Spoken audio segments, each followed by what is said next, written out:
Assalamualaikum warahmatullahi wabarakatuh. Bagaimana kabarnya sahabatku Islam?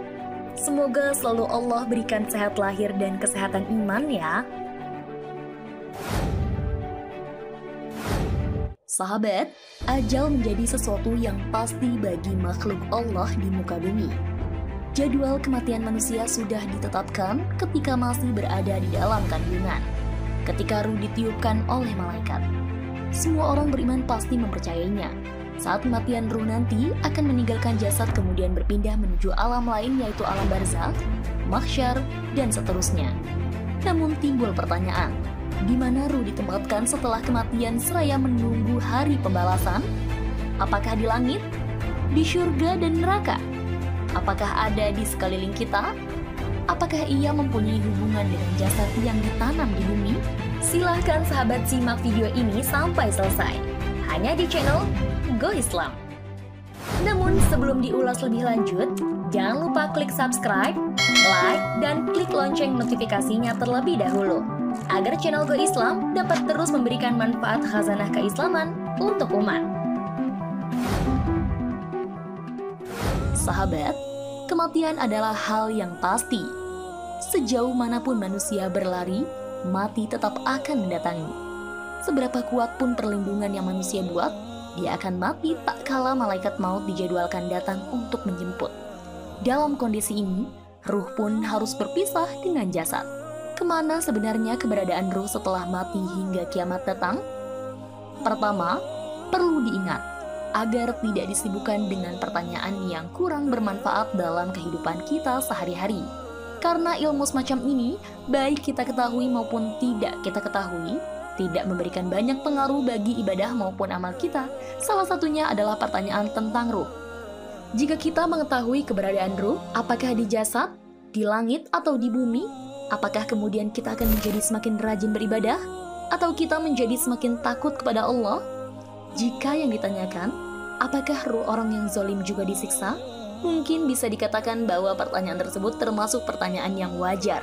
Karena boleh jadi jawaban atas pertanyaan tersebut bisa menambah ketakwaan kita. Namun tentunya tidak bermanfaat jika pertanyaan tentang keberadaan ruh ini terkait dengan pemahaman yang salah di masyarakat. Oleh karena itu, Allah mencela sikap orang Yahudi yang bertanya tentang ruh, sebagaimana disebutkan dalam surat Al-Isra ayat 85, yang artinya, dan mereka bertanya kepadamu tentang roh. Katakanlah, roh itu termasuk urusan Tuhanku, dan tidaklah kamu diberi pengetahuan, melainkan sedikit. Kemudian yang kedua, dari penjelasan itu bukan berarti bahwa para ulama tidak membahas masalah tempat ruh setelah orangnya meninggal. Ruh-ruh itu layaknya pasukan yang dikerahkan. Selagi ruh-ruh itu saling mengenal, maka ia bersatu.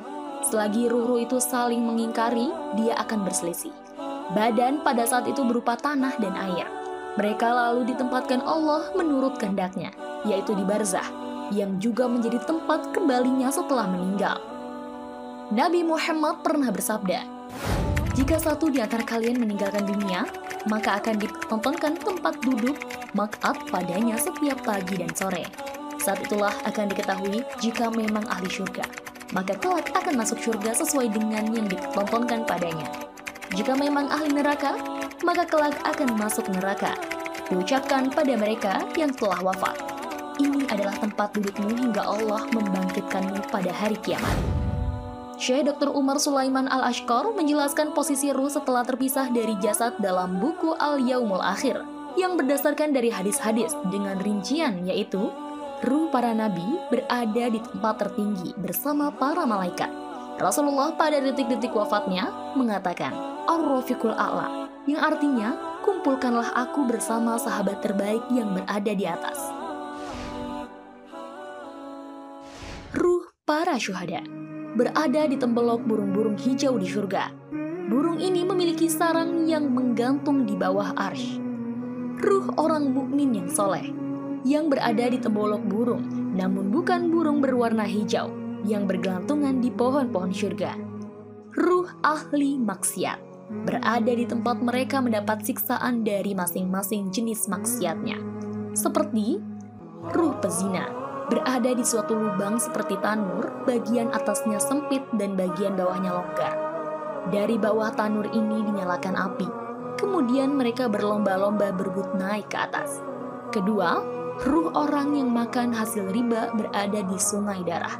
Ia akan berenang dan berusaha menepi. Ketika hampir sampai ke tepi, ia dilempari batu, kemudian berbalik lagi ke tengah. Ruh tukang bohong akan digantung, kemudian mulutnya dirobek sampai ke tengkuk. Ruh orang kafir akan disiksa di alam kubur dengan siksaan yang pedih. Dia dipukul dengan gada oleh sosok makhluk yang buta lagi tuli. Andaikan gada itu dipukulkan ke gunung, niscaya gunung tersebut akan menjadi tanah.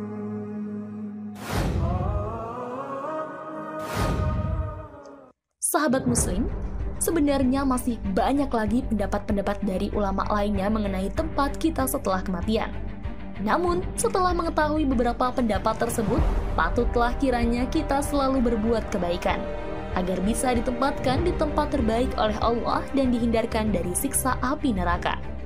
Karena orang-orang yang dekat dengan Allah akan memperoleh ketentraman dan rizki serta surga yang dipenuhi kenikmatan.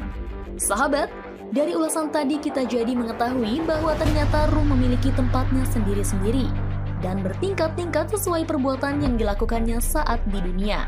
Ini menjadi motivasi kita agar senantiasa menjaga diri, menjauhkan diri dari hal-hal yang diharamkan Allah Subhanahu wa Ta'ala. Semoga sahabat dan kita semua diberikan Allah husnul khotimah saat akhir hayat dan ruh kita mendapatkan tempat yang baik di sisi Allah Subhanahu wa Ta'ala. Amin ya Rabbal Alamin. Wallahu a'lam bishawab. Sahabat Go Islam, jika video ini memberikan manfaat, jangan lupa untuk share ya, agar kita ikut menyebarkan kebaikan. Karena kata Rasulullah, barang siapa menunjukkan manusia kepada kebaikan, maka ia memperoleh pahala seperti pahala orang yang melakukannya. Hadis riwayat Muslim. Wassalamualaikum warahmatullahi wabarakatuh.